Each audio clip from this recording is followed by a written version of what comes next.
All right, so this is Apologetics, Scientific Apologetics Session 8, believe it or not. And we are at page 23 of 36 on the 7th outline. And if you recall, we're talking about intelligent design up at the very top, at the header, at premise 3. Intelligent design is inferred as the most plausible explanation of scientific observations.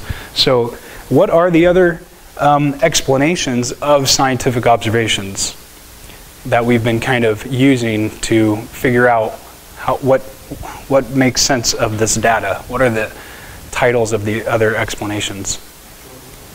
Naturalism would be more of the worldview. That's more of the worldview stuff. But there were 3 based on that explanatory filter that we talked about 2 weeks ago when we first started intelligent design. Well, chance, that's one of them. And then the other was? Physical necessity. That's right. A+ student right there. I'm just looking at my notes. Oh, okay. All right. And then the last one is obviously somebody? Design. Yeah, okay. So we'll just say design. We don't know if God's intelligent or not yet. Or the aliens or the gods in the trees. Okay, so obviously we have these 3 options. And what we're trying to do again is not argue from analogy, not saying that this watch that we find on the beach seems to imply that there's an intelligent designer, because look at it, it's a watch and it's super complicated. How else could it have been put together? We're not doing that analogy argument, we're drawing an inference to the best explanation. So we're trying to decide if any of these 3 options, remember that we generate a bunch of hypotheses with this abductive reasoning approach. We generate a bunch of hypotheses that best explains this body of evidence E. In E is a bunch of E1, E2, E3, remember? We have all this evidence that we're trying to make sense of. And so what best explains that big chunk of evidence out of these 3 options? Well, last time we talked about chance. We talked about the probabilities. Do you remember that? 2 weeks ago we talked about this universal probability bound. Do you remember that? It was 10 to the 150th power. And we said that anything beyond that universal probability bound, if you remember that spectrum I drew, anything beyond that, essentially, could be said to be completely unattributable to chance. So it's impossible that chance alone would have caused it. And we developed this number, or this number could be calculated because of the fact that there's 10 to the 80th particles in the universe, in the entire universe. That's how many atoms you could possibly have when you add everything up. And all of the time that we have since the Big Bang, assuming the standard Big Bang model of science, and then that's how we were able to calculate this number with those 2 parameters. Okay, so basically anything beyond that could be said to be not attributed to chance. And then basically when we looked last week at the construction or the operations of the cell based on DNA and how proteins were formed, we were able to say, based on calculations, that the chance of one DNA molecule or one, how is this even, nothing, one protein forming that is functional in the cell was 10 to the 164th power, if you look at your notes. Now that would be, over here, sorry, 10 to the 164th power. And so that is beyond the universal probability bound, and so we were able to say last week that chance is ruled out as an option. And what I want to do is I don't want to spend any more time on that. I just want to move into our next one, which we'll talk about this week, and then kind of basically make some statements about design, and that'll be the class for tonight. Then next week, and I'll talk about this idea of irreducible complexity too, which I have about 7 or 8 pages of notes on. But I don't know if I want to, I'm not going to give them to you tonight. I'm just going to kind of give you a sense of what irreducible complexity is. So we have about only 13 pages to go tonight. and then we'll finish up the conversation on the cell. And then next week we'll start talking about criticisms of evolution. And I'll talk a bit to you about what do I mean by evolution before we even get into it. What is evolution? And why am I criticizing it? And we'll get into that next week. So, but I'll just say this in advance, that evolution as a theory, as a whole, makes sense in certain respects, and there's obviously amazing and indisputable evidence for microevolution. So we won't be trying to refute microevolution, just so everybody knows, so you don't like go research this to death in the next week and study like crazy just to prove me wrong or something. We will be trying to criticize macroevolution in general. We'll be trying to criticize some other features of evolution, like random variations in the genome and things like that. So that's kind of where we're going in the next 2 classes. And then after that, we're going to look at physics and astrophysics, and then we'll get into, finally, at the end of the class, how to make sense of all this stuff, relating it to the Bible, and what sort of biblically based Christian views are harmonious with this scientific evidence that we're talking about. Okay, so that's kind of the idea. Now, with Chance, I just want to say a couple things on that. Last week we finished up, but there's a couple really interesting quotes that I thought would be helpful to read. They're not in your notes, but you can just kind of listen. And a lot of these are not, or pretty much all of these I'm going to read, are not from ID theorists or people who hold to ID. Okay, this book is by a British mathematician, John Lennox, and he is a really brilliant guy. He's debated Dawkins and a few other people. And he speaks about, I don't know, 6 languages or something. When you look at him, you don't think of such a profound scholar, but he is quite brilliant. And the book title is God's Undertaker, Has Science Buried God? It's a very good book, and it has a lot of chapters on the cell. So one of the things I wanted to read has to do with this chance hypothesis. And basically I said last week that chance is pretty much ruled out as an option because basically no biologist holds to this as an option. They all think that this is an absurd thing to hold to when you're talking about biogenesis, or the origin of life, biogenesis. So just to go along that train of thought, Paul Davies, he says, making a protein simply by injecting energy is rather like exploding a stick of dynamite under a pile of bricks and expecting it to form a house. You may liberate enough energy to raise the bricks, but without coupling the energy to the bricks in a controlled and ordered way, there is little hope of producing anything other than chaotic mess. Other than a chaotic mess. So that's Paul Davies, again, not a Christian, a secular scientist. So basically he's saying that if you got a prebiotic soup, let's say that such a prebiotic soup exists, and you inject a bunch of energy. Do you remember we were talking about those experiments done in the 1950s by Stanley Miller, and those bulbs of gases? Do you remember that? So Paul Davies is saying if you inject a bunch of energy into this thing, let's say that's energy, it's like exploding a bunch of bricks and thinking you're going to get a house when they all come down. Okay? That's kind of the idea of saying something is going to form a cell based on injecting energy into a prebiotic soup. Okay, so that just to give you a sense of the people here who are chiming in on this discussion that are not Christian or not ID theorists. Blind chance, this is another molecular biologist and an organic chemist, A.J. Carnes Smith. He says, blind chance is very limited. He can produce, as if he's a person, he can produce exceedingly easily the equivalent of letters and small words. So meaning you may get some amino acids forming, essentially.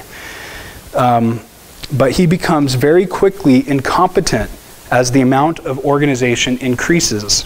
Very soon, indeed, long waiting periods and massive material resources become irrelevant. So no matter how many resources you have and no matter how much time you have, they just become irrelevant because he, chance, just doesn't have the type of power to produce that. That's what he's trying to say. And I will just read you a couple more because I just want to get you, hey Dan, do you go by Dan or Daniel? Daniel. All right, cool. Okay. I will just read you, I'll read you John Lennox's statement about these two other guys without reading their quotes. James Shapiro, a biochemist at the University of Chicago, also admits that there are no detailed Darwinian accounts for the evolution of any fundamental biochemical or cellular system, only a variety of wishful speculations. Even the highly critical review of Behe, Michael Behe, who formulated the idea of irreducible complexity, which we'll talk about later, even the highly critical review of Behe by Cavalier Smith, another microbiologist, concedes Behe's point that no detailed biochemical models exist, meaning that there's no models for the chance formation of complex molecules. Now, there are others that I could read. He basically does a really good job of kind of surveying a lot of the material out there, books and or journal articles, and it kind of gives you a summary of some of these guys. So, any questions on the chance hypothesis before we move into that? I just want to give you a sense of, I made a couple statements last time saying that most biologists don't hold to the chance hypothesis, they reject it. And I'm standing on that. I think all of them reject it because it's just absurd. And I'm trying to give you a couple quotes to back that up. But any questions on chance before we move on? All right. I got my coffee tonight at a very expensive coffee place. So, all right, I ordered a large. So, okay, page 23. Now, physical necessity right there on the middle of your page is then the second option when we consider, this is the same outline again as last week. Do you have it, Rachel? Okay. Maybe we could get that passed over. If you don't have the outline, Chris, our beautiful Vanna White assistant, will help you. Yeah, 7 actually, that's it. She's got it. Now, the idea of physical necessity, self-organizational hypothesis is what we're talking about. Now, this idea was first proposed in the 1960s and early 1970s. This is the approach of necessity or law.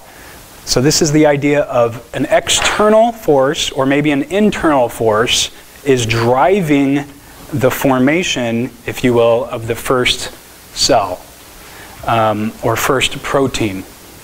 So it's something that has nothing to do with chance. It has to do with physical necessity, kind of like gravity.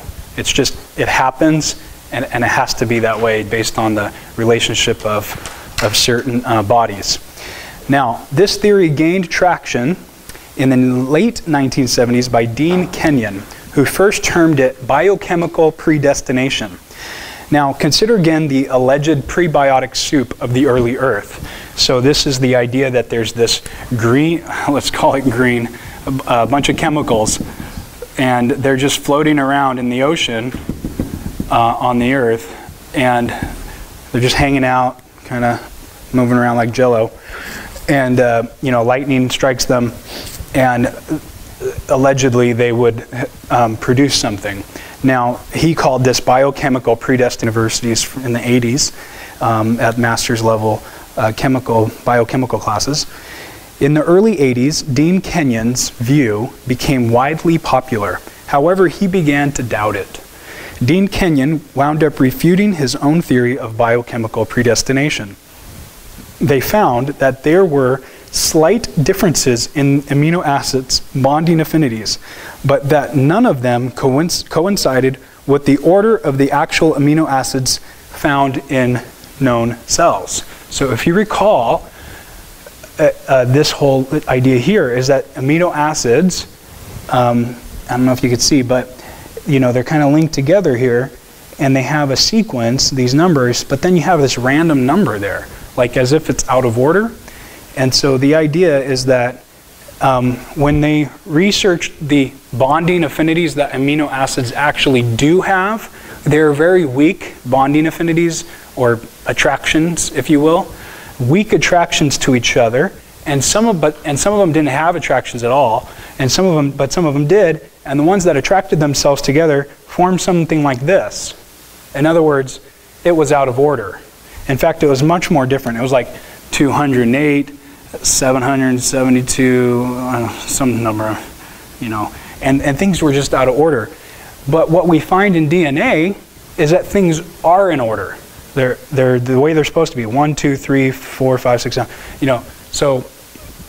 So what they found is that the amino acids, although they did have bonding affinities, they didn't match what we find in the actual cell. So the bonding affinities of the amino acids themselves don't suggest that they form together. They had a self-attracting kind of process to form this link, this chain.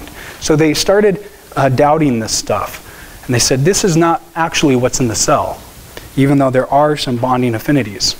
So that is, these amino acid bonding affinities do not explain the specific sequences of the amino acids actually found. Some still argue and experiment to show that the first protein did organize from the amino acid bonding affinities. Okay, so there's continued research, like we talked about. But even if the first protein could have formed this way, it is clear that the evidence for the formation of known proteins is based on the DNA code. So remember in the video and the other night, we talked about how the RNA comes and reads, transcribes, if you will, the DNA double helix molecule. Remember, it kind of unraveled it, it unwrapped it, and the RNA kind of comes and reads it, and then it goes and creates the sequence in another chamber in the cell. And so even if proteins could have formed this way in some experiment somewhere, even if you could produce a protein this way, in the actual cell, we don't find proteins being produced this way. We find them going through this mechanistic process, this machine, where the DNA is unraveled, the RNA reads it, it goes into the chamber, and it aligns these amino acids that are floating around. That's actually how the protein's formed. So even if you have this kind of self-attracting stuff happening, and you get that, it doesn't matter, because that's not what's happening in the cell. Okay, since known proteins are produced from DNA code, one must still explain the origin of the DNA information for sequencing amino acids.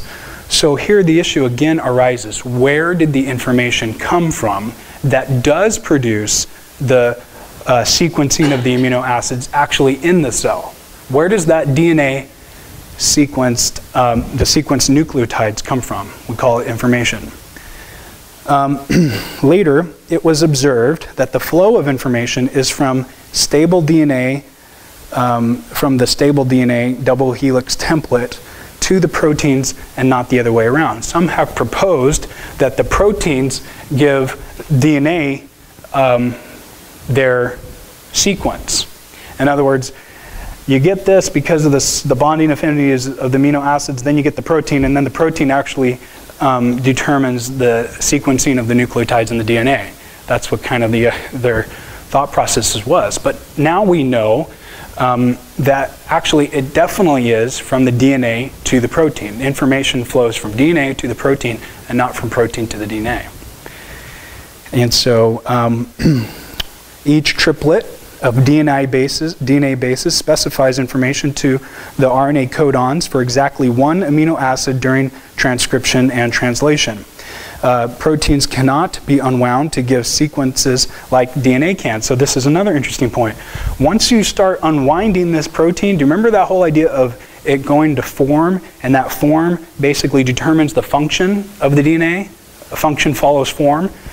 If you start unwinding the protein in some other shape to go, say, get information off of the amino acids sequence, then you're going to change the function of the protein. It's going to cease to do what it is doing in the cell.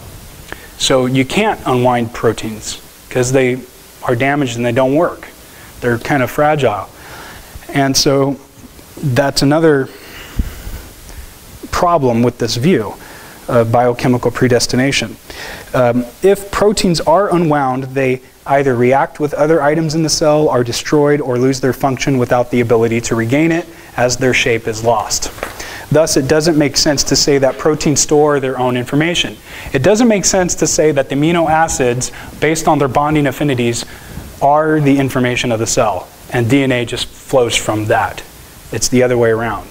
DNA is the information, and that's what makes the amino acids, and that's what we see when we go look at the cell. So they abandoned their self-organizational approach. Okay, and this is Dean Kenyon in the 80s. They abandoned that. And Kenyon now holds to intelligent design, believe it or not. This view is the best explanation of the rise of information in the cell. So Kenyon now is an ID theorist.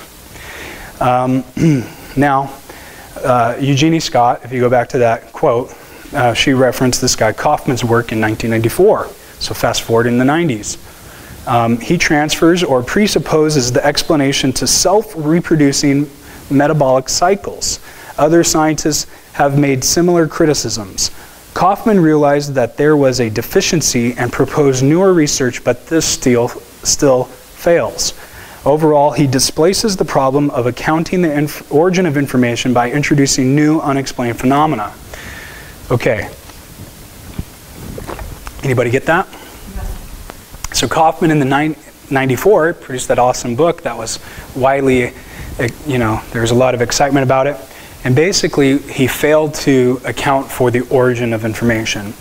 To sum it all up, there was a deficiency in his research, and then later on he proposed other books and he proposed other research because he realized that first 94 book doesn't work. It doesn't correctly explain it. And so the reason why is because it displaces the explanation to something else. So he did something where he said, okay, well, there's this other entity essentially that was to explain this, but what the problem is, what explains that? That's the problem. And we already know that the DNA creates the protein. So, so his explanation doesn't work. And then he started proposing other stuff later on after that because he knew it. And so Meyer, if we go back to Meyer, in the last, say, 15 years, he claims that these models are bad abstract analogies that don't really match the actual cell. Robert Shapiro, again, secular, non-Christian, non-idea theorist, has acknowledged that so far we have not yet demonstrated the operation of complete metabolic cycle or its ability to sustain itself and undergo further evolution. So he's admitting that there's a little bit of a failure there.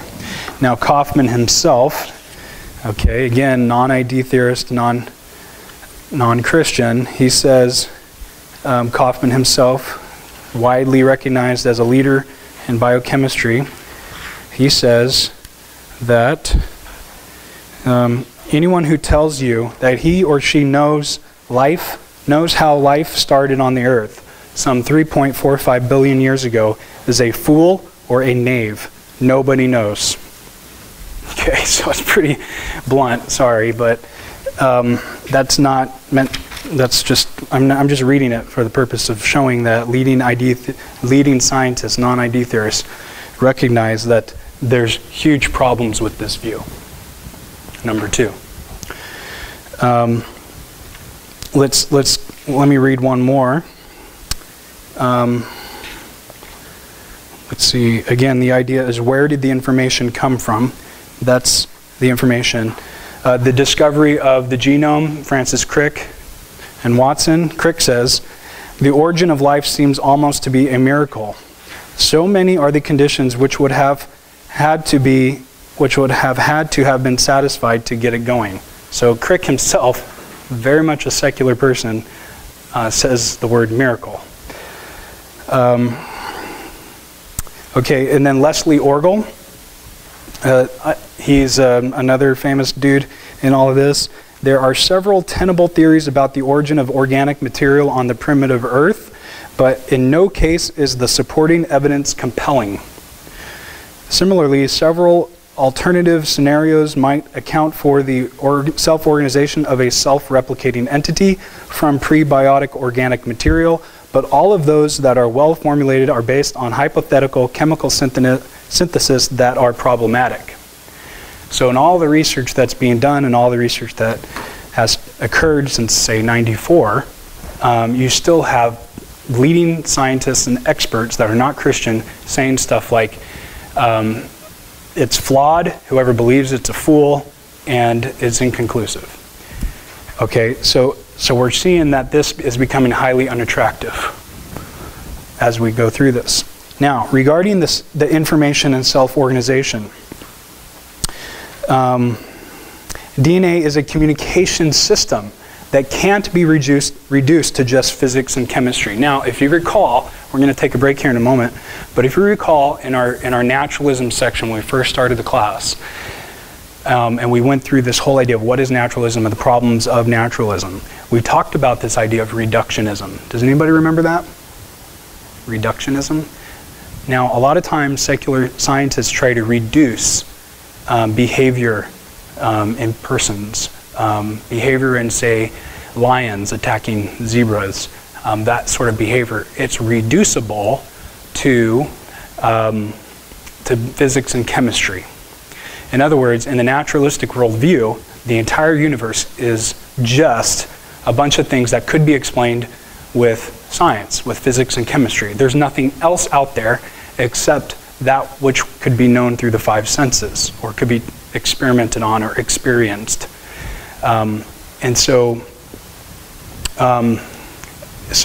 What was I saying? I forgot. I lost my train of thought. Reductionism, thank you. So the idea is that if I could reduce in my conversation with you or in my experiment, if I could prove that everything is the result of chemistry and physics, then I've done away with any need for supernatural, spiritual, anything immaterial at all, the mind, and even the brain chemistry and the brain functions I have. And what I'm saying to you right now is all reducible to a bunch of things firing in my head because other things caused them to fire in my head, and now they're producing a bunch of noise. But again, it's not because I'm thinking thoughts that are driving my mouth to speak. It's just because there's a bunch of C fibers firing and neurons moving a bunch of creating electrochemical signals in my brain, and that's why I'm speaking this stuff. But there's actually no meaning to the words I'm saying, right? This is the idea of reductionism. It all could be reduced to physics and chemistry. And so this is kind of a problem with this idea of reducing information to physics and chemistry. And what we will see here when we come back from the break is why that's a problem. Why, if someone tries to reduce information to physics and chemistry, they automatically hit this issue that basically causes this to be extremely unattractive. And we'll talk about that in about 5 minutes, okay? So why don't we take a quick break? Thank you so much. You get a free pass to pass the class. Okay, regarding the information and self-organization in general, okay, what other criticisms do we have? DNA is a communication system that can't be reduced to physics and chemistry. So we talked again about what is reductionism and how things oftentimes in science, due to a naturalistic worldview and other reasons, are reduced too far. And so the idea is that DNA, researchers try to reduce to just physics and chemistry. And the reason why that doesn't work is that if you consider the analogy of newspapers, they communicate with ink, which is physics and chemistry, okay? There's something pushing on a pen and ink, say the chemistry, is coming out. But the ink cannot determine the order of the words. physics and chemistry cannot sequence words on paper.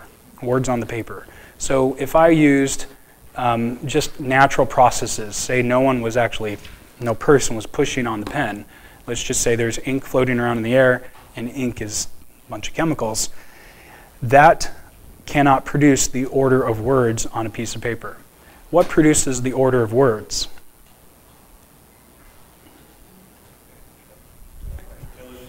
Writers, intelligent design. Jesus, okay. Yeah, okay, so physics and chemistry cannot sequence words on the paper. In the same way, physics and chemistry cannot determine the sequences of amino acids.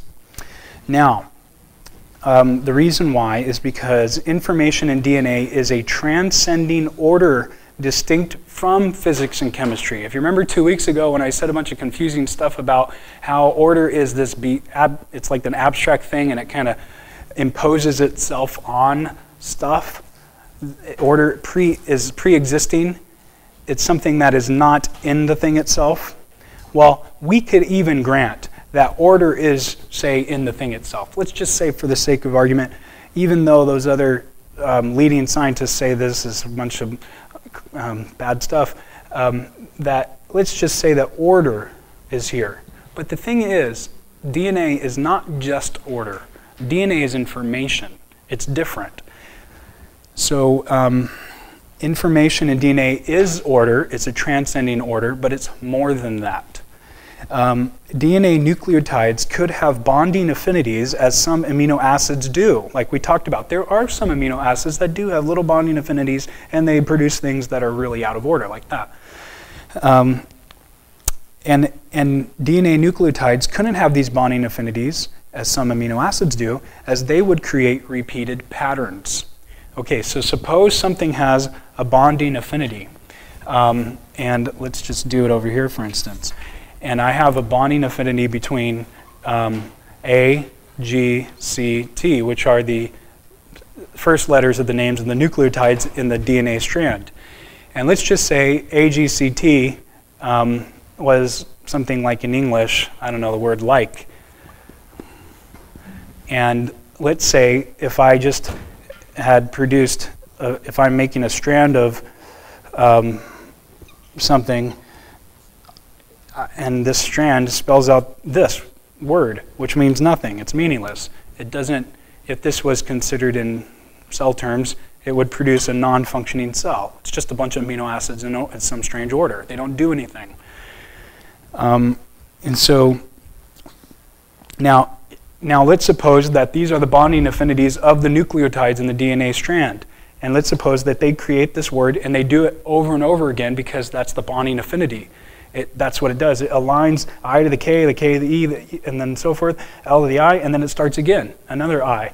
And then you keep getting this word over and over again. That's what would happen if you had bonding affinities in the DNA strand itself, in the nucleotides. You would have a repeated word. And repeated words, if I stood up here tonight and I just said the word like 100,000 times, would you come back to the class? No. Because why? I'm not giving you information. What is information? It's the arranging of letters to form words, words to form sentences, sentences to form propositions, thoughts. And so the idea here is that if you have the nucleotides and they had bonding affinities, you would get something like this repeating itself, and you would get a non-functioning cell. Make sense? So this would determine the output of amino acids as repeated sequence, which would not give enough variety for the different proteins required for the, take out the word vast range of, just delete vast range of, and just leave the word cell at the end. So the idea is that if you had this repeated sequence, you would not get enough variety for the different proteins required for the cell. So let's say I have this repeated sequence. It's only going to, say it gives me one type of protein. Let's just say, for instance, I have 150 of these things in a row, and then the 150 keep repeating itself, because you need 150 to form any functional protein. and that 150 kept repeating itself, well, you're going to get that one type of protein over and over and over again. It's just going to keep producing that one type, right? Because that's what that word is telling the RNA to read and go make. But we don't have that in the cell. We have a variety of sequences on the DNA nucleotide strand. We have a bunch of letters arranged in a certain order that produce different proteins because there's different words. And so that's what you need. You need a bunch of different proteins to form a cell because the cell has tons of different types of proteins. So this would effectively cause total loss of information, as the sequencing would be stuck in a repeat pattern, like a record repeating a sound. You know the old records? They start repeating themselves. CDs do that too. That's what you would get if you had bonding affinities between nucleotides of the DNA molecule. Okay?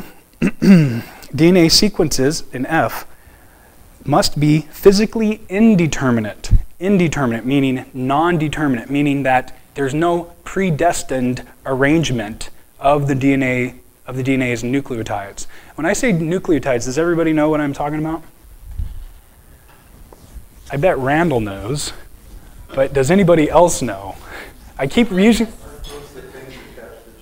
Yes, that's right. Okay, 2 people know. Does anybody else know what a nucleotide is? I keep saying that, and everyone's blank stares, and I'm talking about it all night. No one cares to tell me. It's connected to the moon. So, do you remember that kind of weird double helix thing I tried to draw last time? And there was these little stars on it. Do you remember that? Did any of you draw that in your notes? Like good students? Like Christians would? If you love Jesus, you would have drawn this. If you don't have that in your notes right now, you need to come to the altar in the church next door. So remember these little stars? These are the nucleotides. Do you remember that? I'm getting excited here. I'm in art class. This is an art class, by the way. So these are the nucleotides. And nucleotides. Okay? So, what arranges these things? What is that? What's the origin of the information? Information meaning the sequence of the code, or the sequencing of the nucleotides which form the genetic code. And so, even if you have, remember we talked about the protein formation, it doesn't matter because what we're really concerned about is this, the DNA. That's the big deal. So let's give them this whole thing about self-organizing proteins. Fine, you can have it, even though we're saying it's prebiotic soup, doesn't make sense, there's no evidence for it, all that stuff. Then we're here, nucleotides, what arranges these things? And they have like a letter, right? This whole A, G, C, T thing. A, G, they're not in this order, but I'm just giving you an example. The AGCT, that's kind of like this stuff, AGCT, the words. And this gives the proteins their gives the amino acids their sequence. The RNA comes and unravels this thing, it reads it, it transcribes it, and it builds that protein. Do you remember we talked about that? A little refreshing? Yeah. Right. Okay, so now everybody caught up? Nucleotides? Okay. Now, again, if these things are predetermined in set places, then you're going to get this repeating pattern, AGCT, AGCT, or the word like, and you're going to keep getting the same protein. That's what I mean by a physically determined repeating pattern, because they have bonding affinities, meaning that there's these little bonds. This is kind of the theory, that there's these little bonds that cause them to come from out here in some funky place, and they get positioned there because it's like a magnetic attraction. They just kind of get sucked into that site on the sugar phosphate backbone. Okay, that would be the idea of the bonding affinities of the nucleotides. And what we're saying that is that can't happen, because if it did, you would only get a repeated pattern which would make only one protein. And it may not even be functional. But the problem is the DNA, when we look, the cell, when we look at it, it has a ton of different proteins. Different proteins. You have to have a ton of different proteins or you don't have a cell. So that idea in and of itself, just the idea of it, won't work. So G, the information is exemplified and conveyed by a precise sequencing of matter, nucleotides. So when we talk about information, we talk about these things forming words, if you will, kind of like an article in a newspaper. They get put there by some order that's beyond themselves, that's not inherent in the chemicals themselves. The order comes from outside.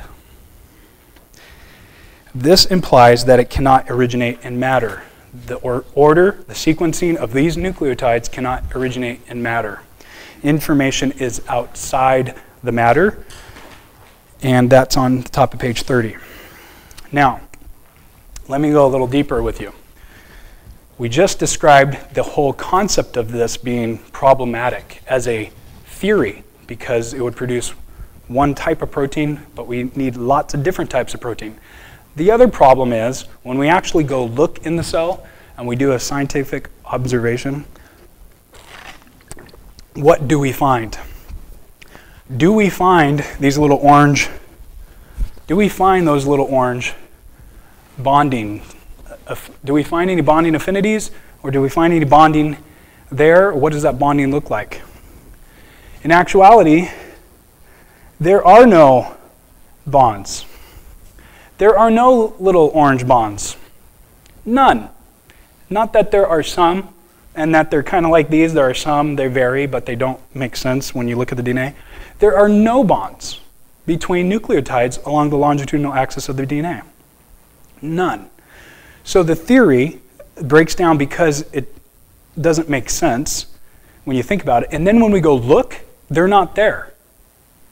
So physical necessity has a lot of problems that we already talked about, but now it has an extreme problem. The problem is there are no bonding affinities. So what does that imply? The order of the nucleotides is imposed from outside. Something else causes the sequencing of the nucleotides that's not the inherent properties of the nucleotide. It's not in the nucleotide itself. Something gives that sequencing. Now, think of it, if you remember, say this is a magnetic whiteboard, and if I had these magnetic little pieces, you know those letters that you can put on your fridge, and you can kind of form words with them, and you can arrange them in any different way? Well, the bond of the letter to the whiteboard, the magnetic whiteboard, is the same for each letter, right? So if I have an A, it has that same magnet behind it, it's the same strength. A bond to the whiteboard. If I have a C, it's the same thing. A Q, it's the same thing. The bond to the whiteboard is the same for every letter. And I can order them, I can position all these letters all over the place on this whiteboard, and it's just a meaningless bunch of letters. Or I could form them to kind of look like this, like you see words here, and then you'd be able to derive meaning from that. Well, the idea is the same is true for DNA. The bonds here on the sugar phosphate backbone are the same. So if I was to show bonds from here to here, like this, we do find bonds there when we go look at it and have a scientific observation. We do find. So some have proposed that these are the bonds that order the nucleotides, which are hanging out in some, I don't know, prebiotic soup out here. Say the A, G, C. These are the nucleotides.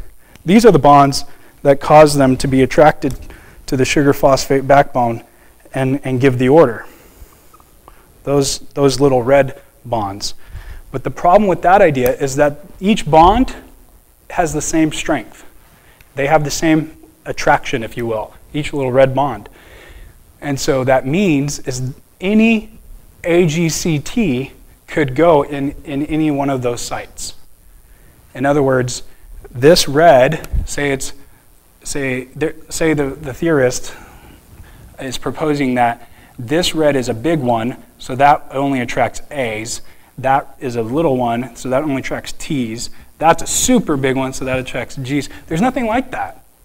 They're all the same bonds. They're all the same strength. So what that means is any letter could go in any place. It's the same strength. So the point is that both in this direction, longitudinally, there are no bonds, and in this direction, all the bonds are the same strength. So there's nothing about the DNA molecule itself that orders the nucleotides. There's nothing here, naturally speaking, that gives order to the nucleotides along the DNA molecule. And this is something that I'm discussing here on page 30. And we don't have to read it because I just kind of went over it. So again, there's no predetermined order. No nucleotide is favored on the DNA sugar phosphate backbone. They're all equally, they all have equal rights under the law, if you will. There's no like affirmative action here going on or anything.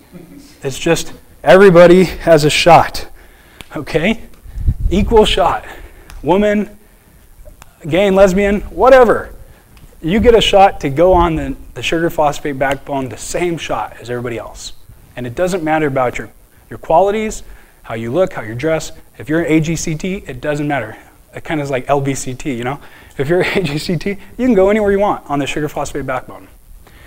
And the point is that there's no self-organizing happening here, and that's the big deal. So they can do a ton of experiments till they're blue in the face forever and ever and ever to how to generate a protein by self-organizational experiments. But this can't ever, never have any experiment done to show how these things are ordered, because we already know enough about them. There's no bonds this way, and there's the same bond that way. That's all there is to know. So the point is, this is ordered from outside. Something else orders them. Now, if you go to page 31, D, item D, so you could skip that because I just talked about it. With these two features of the double helix DNA molecule, there's absolutely zero evidence that the nucleotides self-organize to the double helix due to physical causes. There is not a physical force of attraction or any other necessary bonding to explain the specific information of the genetic code. The certain combination required for a functional protein will not necessarily obtain just because there is a prebiotic soup on the Earth's surface. As such, an alleged inevitable attraction completely lacks evidence. The properties of the biological building blocks, nucleotides, and the sugar phosphate DNA backbone do not determine their own arrangement. Okay, so an example you could think of as bricks do not just build a castle based on their own material properties. Okay, I work as a structural engineer full-time. I've been doing it for 10 years. I'm licensed in the state of California, and I'm taking an advanced license exam in April. I can guarantee you that bricks don't just start building themselves a building. They sit in a site, they get compressed, all this dust. Concrete, cement is a whole process, and they form a brick. The brick doesn't go anywhere. Who determines the orders of the bricks? The architect, the engineer, the designer. I do. I'm the engineer. I determine where the bricks go. They're not even called bricks, they're called concrete masonry units. But the point is, you don't get a church out of a bunch of blocks at a warehouse. You don't get a 5-story building with a bunch of steel at a fabrication shop. What determines the arrangement? It's the engineer. It's the designer. Likewise, building blocks do not just self-assemble. Building blocks being nucleotides. Now, this building blocks word, just to give you a heads up, if you go scour the internet, you're going to hear the word building blocks all over the place. So you have to ask, what type of building block are you talking about? Are you talking about the amino acids, or are you talking about the nucleotides? So there's a little confusion there. So be careful of that. Be careful of that.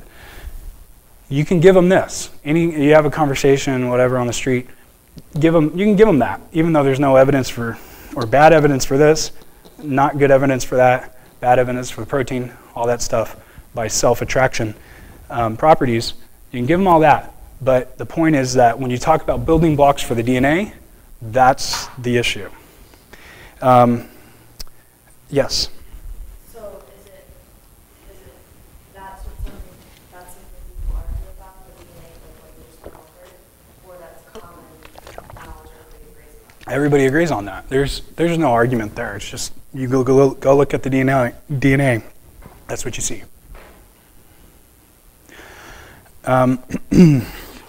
J, a vast ensemble of possible combinations are available with the biological building blocks, meaning nucleotides in that sense. A vast ensemble of arrangements. Any order is possible. Any order is possible on this sequence because there's no predetermined order. K, specification is needed to place them together in a way that creates function. In a way that creates function. It can't just be a bunch of letters. It has to be letters that produce proteins that are functional. Based on these two features, we see that this specification is not self-organized or predetermined based on the inherent internal properties of DNA. So again, when we're talking about DNA sequencing, that cannot be self-organizing for the reasons we just discussed. Yes, sir? DNA question. Mm-hmm. I've seen the term double helix. Does that have to do with two lines intertwined? Yeah. And is that always the way completed DNA works? Is that the same information on both lines? No. The information is an A here is not necessarily corresponding to an A there. There may be a G there. Same C, and that may be a T or something like that. There are these little hydrogen bonds right here, but those get broken every time this thing is read. When the thing unwinds, the RNA reads it, these hydrogen bonds get broken. But again, these hydrogen bonds are also not something that, they're very weak. They don't cause order. Is there any pattern noticed between the two Sides? Yeah, they call them like triplets, or they call them base pairs. Like this and that would be a base pair. The triplet, I think, may be the one right above it. But, I mean, these are just nomenclature to describe it. I'm not sure if there's a pattern from one side or the other. I don't know. Now, Bernd Olaf Coopers, who is mentioned as a leading researcher in Eugenie Scott's article that we talked about before from 1994. She mentions these big shots. He says, okay, this is again a leading researcher referenced by Eugenie Scott, the National Center for Science Education, and she hates ID theorists pretty much.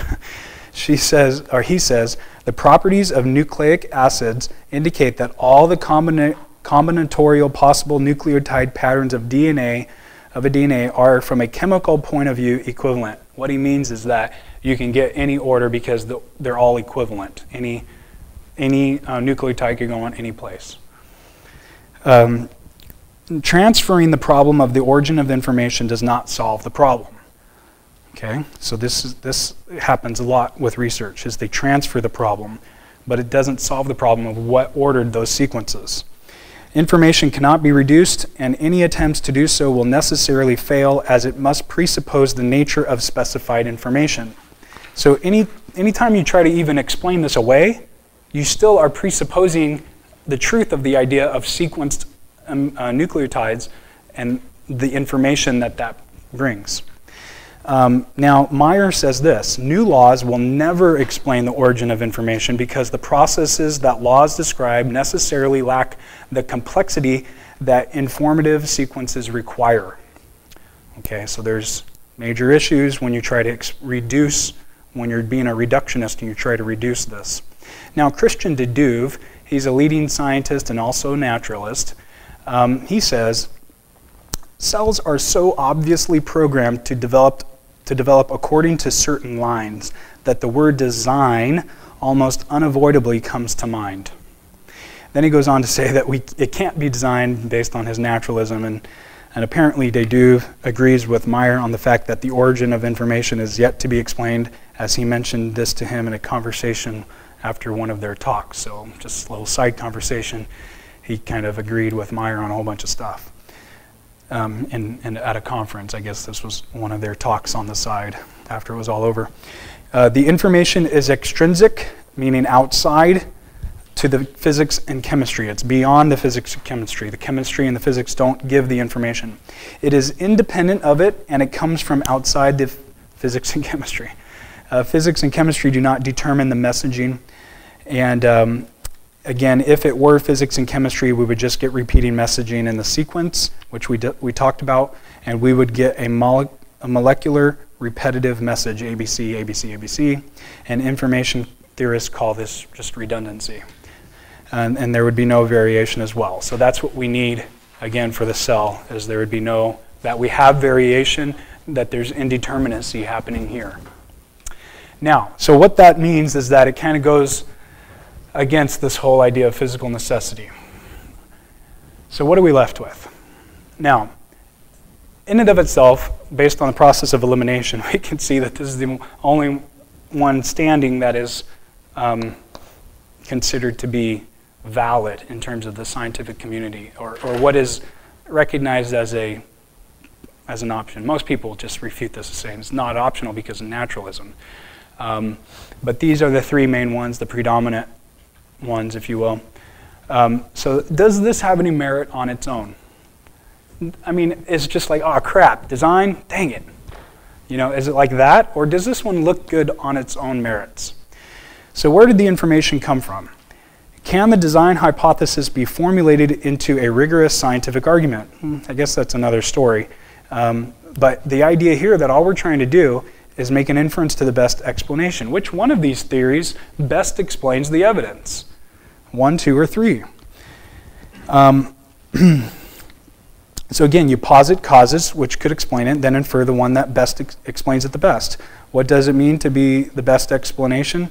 It would be a cause of some kind. And again, if you think back a few classes ago, we had a bunch of criteria that we could apply to a set of hypotheses and say, does it have enough explanatory power? Does it have enough explanatory scope?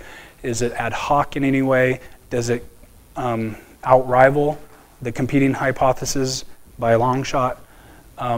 These sorts of questions, that sort of criteria. But the other inferences, chance and necessity, and the combination of chance and necessity fail to explain the origin of information. Now, Henry Quasler, he's an information scientist, he said the creation of new information is habitually associated with conscious activity.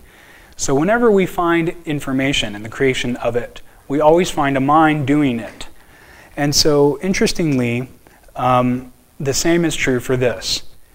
So we're not reasoning from analogy, we're reasoning by inference to the best explanation. When we have information, what causes that? We know of no other cause of information in the world other than minds producing information. And that's a big point, is that, and this gets overlooked, is that every time we see information on this planet, we always see it coming from intelligence. And so the same is true here. Now, I'm going to remind the class that I'm getting a lot of this material from a lot of those resources in the back.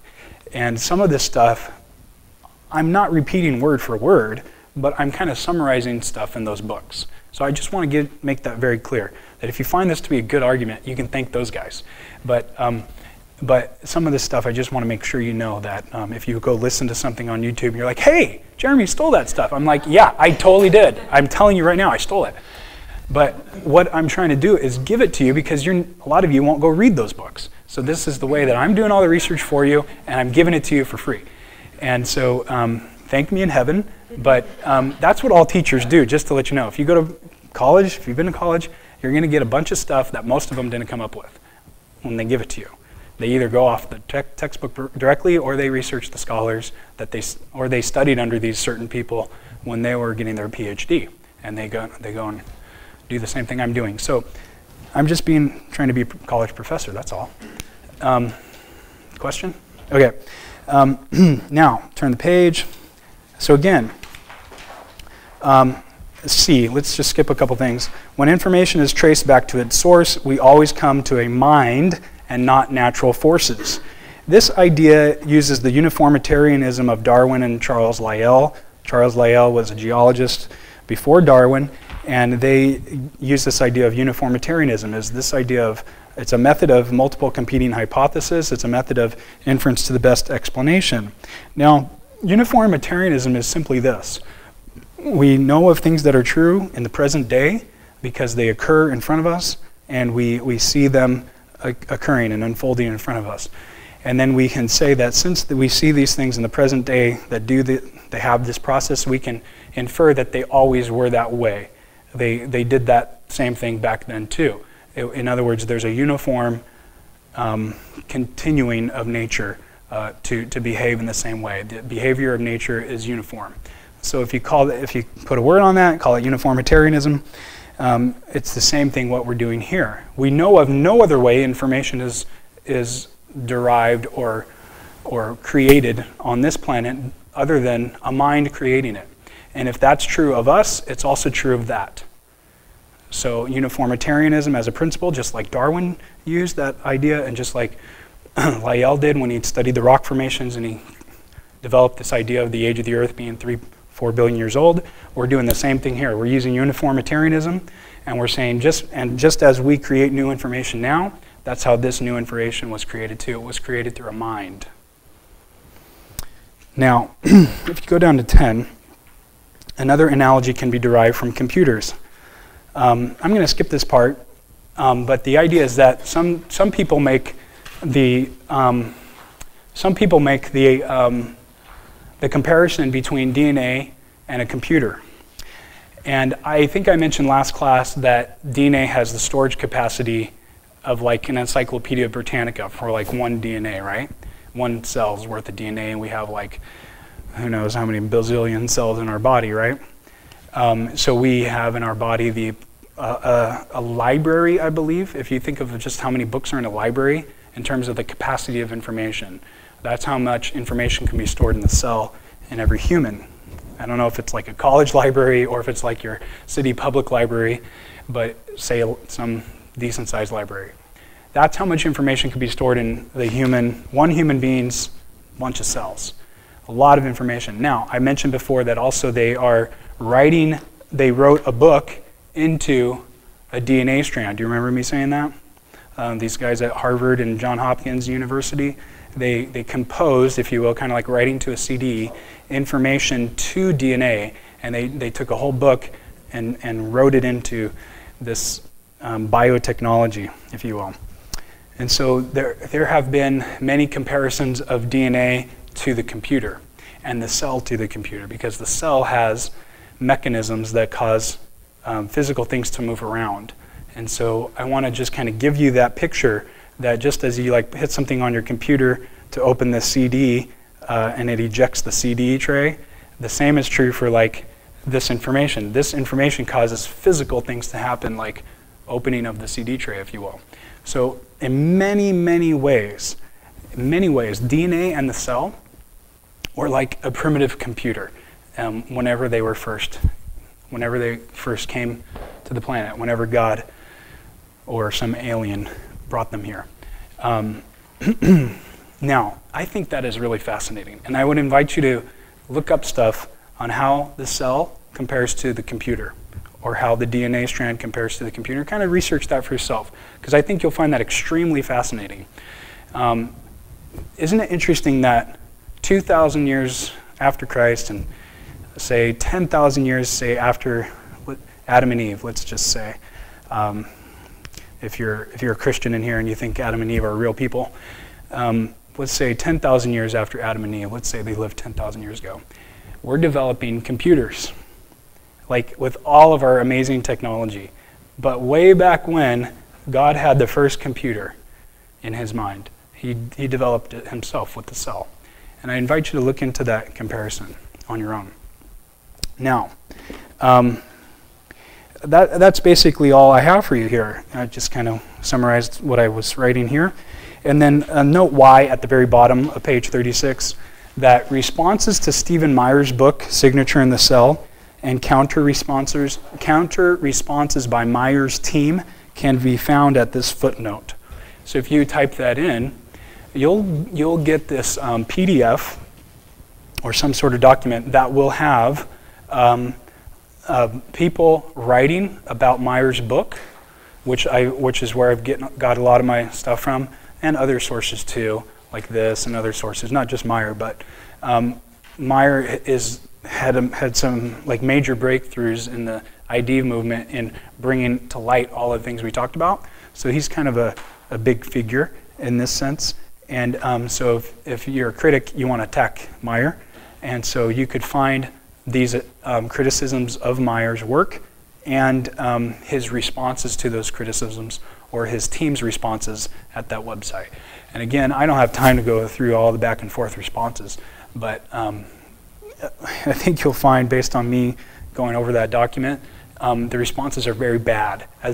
And many times, Casey, I think one of his research assistants, says that the person who's responding or criticizing Meyer didn't even read his book. It was like they looked at the table of contents and stuff. So there's some really bad criticisms of Meyer. Now, so what we're finding is that design looks very attractive, and it looks to us like it's the best information, best hypothesis. And so that's the one I hold. And now the question is, how did design get to the cell? I mean, did God just kind of zap it from heaven or something like that? Well, we don't even have to go there, because the whole idea is that if we build a case that intelligent design is found in nature, if one can detect design using the explanatory filter, which we talked about here on all those probabilities, if you remember from 2 classes ago, if one could just detect design, then it fits really nicely in this 4-premise argument that I built. So again, we're on premise 3. If this premise is true, if there is design, we don't care how it got there, we don't care who put it there, we don't care when it came on the earth at all. And we don't care if it just supplements natural causes.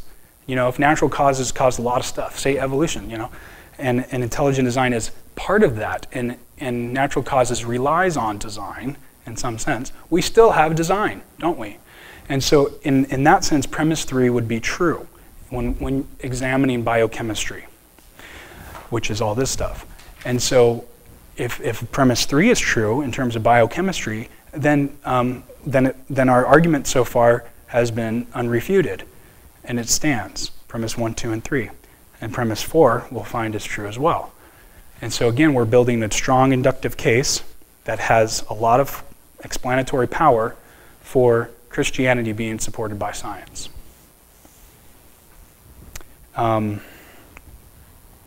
Questions on this or anything so far? On the RNA, is each RNA different? It's like when it unzips, does each one have a particular key address it starts on, that it picks up on, or is it individually constructed to go to this address each time? Oh man, that's a great question. We talked about there being a need for 150 nucleotides in order. So out of all of the nucleotides, say the millions on one DNA strand in one cell, where does that RNA go? How does it know where to go? I think it goes to a bunch of different places. And what is so fascinating is that there's something called splicing that happens. So the RNA will go and unravel this thing, or this thing is actually unraveled by a protein, a functional protein, unravels it so it kind of is like this now, temporarily, and all these nucleotides are kind of exposed, and they're on both sides, and then the RNA thing comes and reads them, right? Where does it go is your question. Well, what's fascinating is it kind of picks some from there, say, I don't know, 300, then it picks another 300 right there, and it splices them together to form advanced information or additional information. So the information is there in some order, and then it goes and picks words, if you will, and kind of puts them together almost like as if it's forming sentences. It's quite fascinating. The other interesting thing is the cell. The same cell that we have is the same cell in a bunch of other animals and other more primitive life forms. So this splicing doesn't necessarily happen the more primitive life form you get. And I'll leave it there. I could say a few more things, but splicing, and then there's also like the spell check feature, if you will. of DNA, or the cell actually, sometimes when the DNA is copied, I think when the cell replicates, there is a copy error. So let's say like pixelation from YouTube to your computer, like some YouTube server has this video, comes to your computer, and maybe there's a error in the copying of the zeros and the ones, the computer language. Well, you can get maybe an error, I don't know, 1 per 50 trillion bytes of information, who knows what it is. There's like an error rate in the copying process. It's like 1 per billion nucleotides or something. Well, the cell actually spell checks, if you will, when it copies, and it corrects that stuff. So it corrects the nucleotides in the sequence. So there's things like that. There's one other really cool feature. I can't remember what it was, but there's so many. So the DNA is actually quite fascinating. Other questions?